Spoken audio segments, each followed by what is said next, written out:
Let's take a look at Chevy's diesel Raptor. I'll include a link to the Chevy Murray's website in the description down below. They're providing us with the ZR2. Also include a link to my car buying guide. Let's get right into it.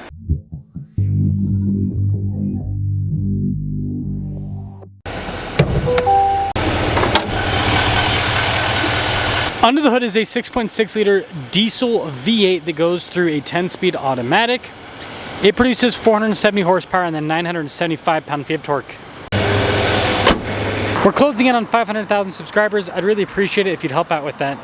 Cab lights up top with this particular one, and then down below you can see the giant hood vent. Really cool daytime running lights, and then we've got the red on the Chevy bow tie to kind of signify it's the ZR2. You also have the ZR2 badge. Fog lights, parking sensors down below, and then there's red on the tow hooks too. And the two-tone appearance with the blacked out bumper and then the silver paint on this one looks pretty sharp. Tire wheel setup is 305 by 70 by 18. Pretty aggressive all-terrain tires. You've got blacked out wheels too. Multimatic shocks, independent front suspension, and those multimatic shocks are a multi-chamber system, which basically just means they're position sensitive. Chunky fender flares here. We've got the ZR2 badge on the side, 2500 HD, and then this does have power running boards. The truck also has a bedside step on either side, and then we've got giant leaf springs. They're a little bit softer with the suspension in general with this package. With the ZR2 kit, you do have a pretty level setup front to rear with the suspension, and this thing sits tall, especially with those big tires. When it comes to key fob features, we've got our lock and unlock function, remote start, tailgate drop down, and then the Chevy bow tie in the back. LED lights, we've got an outlet, and then this has bed liner from the factory. It's over 6 feet in length. Not much else to talk about with the bed other than the fact that the tailgate itself is actually power up. Pretty boxy looking taillights. You've got all of your blacked out badges here on the back, and then bumper steps with this, blacked out bumpers too. That will cap things off for the exterior of this ZR2. This week's giveaway is huge if you are a NASCAR fan. Dream Giveaway is working with the King Richard Petty to offer a fully custom wide-body Hellcat Charger. It produces 885 horsepower. It's got wheels, it's got an exhaust, it's got custom leather seats. It really does have everything. Not only can you win this car, but it will come with $25,000 in cash to help pay for the taxes, and your donation goes to help children's and veterans charities. Use code BHC or click the link in the description down below or in the pinned comment. This will give you 4x bonus entries with any donation, $25 or more. Let's check out the interior.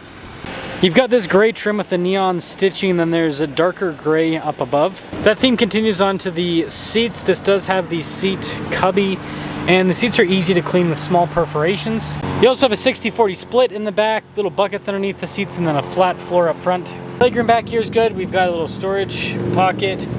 We have some cup holders, heated seat controls, USB ports, and some vents. Keyless entry for up front, and let's check it out. Blind spot monitoring with the mirrors. The mirrors also power extend out and power fold in.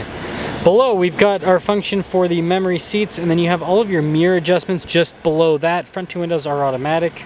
More nice trim here on the front door panel with that neon stitching. 3,042 pounds of payload capacity, 18,500 pounds of towing. And then the front seat, again, you've got that perforated trim down the center. It is power adjustable with lumbar support. The passenger seat's also power adjustable with lumbar support. Heads-up display to the left of the steering wheel, and then down below you can see you've got the drive line select. This has a part-time four-wheel drive system with high, auto, and low. Drive mode select below that, tow haul mode below that, and then your light controls to the right.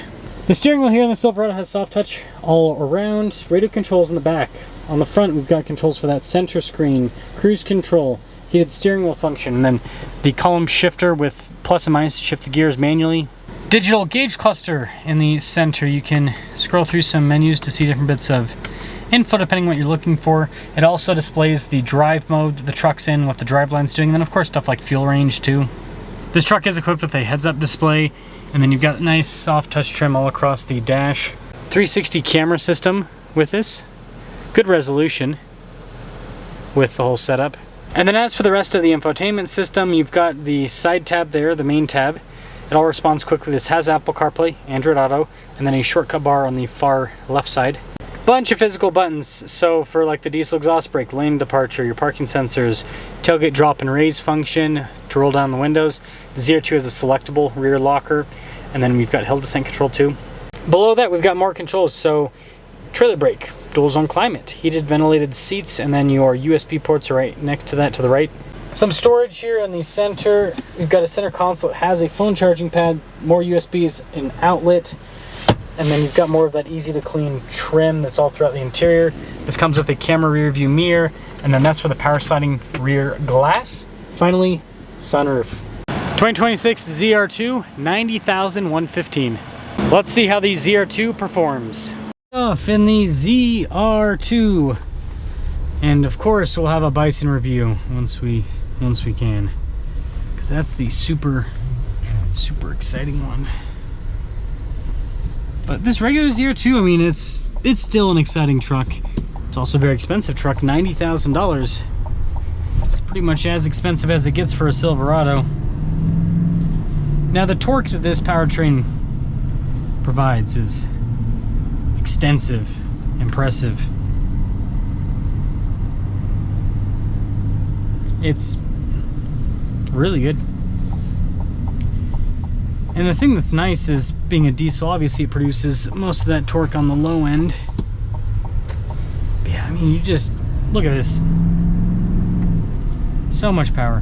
Now obviously the Ford's crazier, but this has enough. I think anything really over like 800 pound-feet of torque is just overkill. You really don't need more than that. It's cool to have more than that.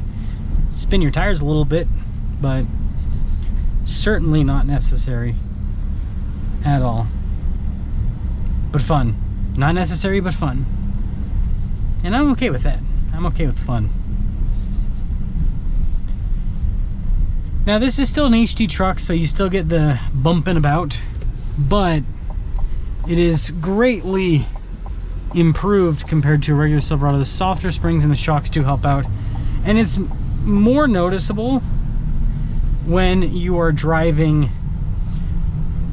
through kind of rougher terrain with big compression. That's where this truck really shines, and that's where it's kind of meant for, you know. But I mean, you can see little dips like that. Yeah, it handles it beautifully, just fine.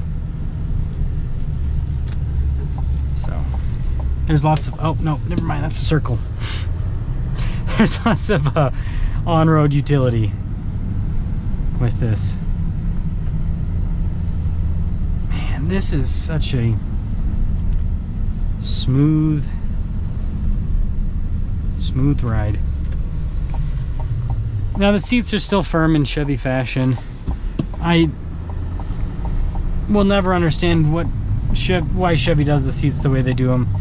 They're not like, it's not the end of the world, but it's just like, why not do something a little bit different, you know? And I feel like people have been complaining about the seats for long enough that they should know at this point. And like, do they actually sit in their own seats? That's the thing I wonder.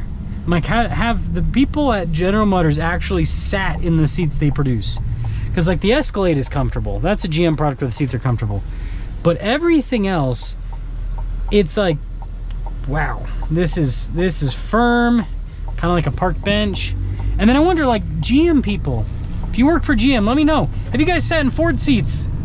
You know? Because if you sat in a Ford, you'd be like, man, we need to redesign this entire seat. But maybe they spent too much money on the Hummer EV to be able to spend money on seat ergonomics in the trucks. Who knows? Shots fired. Okay. I like this truck a lot. It's expensive, but I mean, people are paying 90 grand for F-150 Raptors with a 3.5 V6, and so obviously this isn't quite, you know, the same in terms of Baja performance, but it's basically a HD diesel Raptor. That's basically what this is. And so when you see that, you know, this ain't bad at all. This is not bad at all. I mean, I think this is more truck than a Raptor. So let me know what you guys think about the ZR2 with the regular package. But I think this is a very capable diesel truck. I mean, it's still got good payload, still got good towing, and so it's like you have the off-road capability, plus you still have a usable truck paired to that. That's impressive. The Power Wagon doesn't provide that.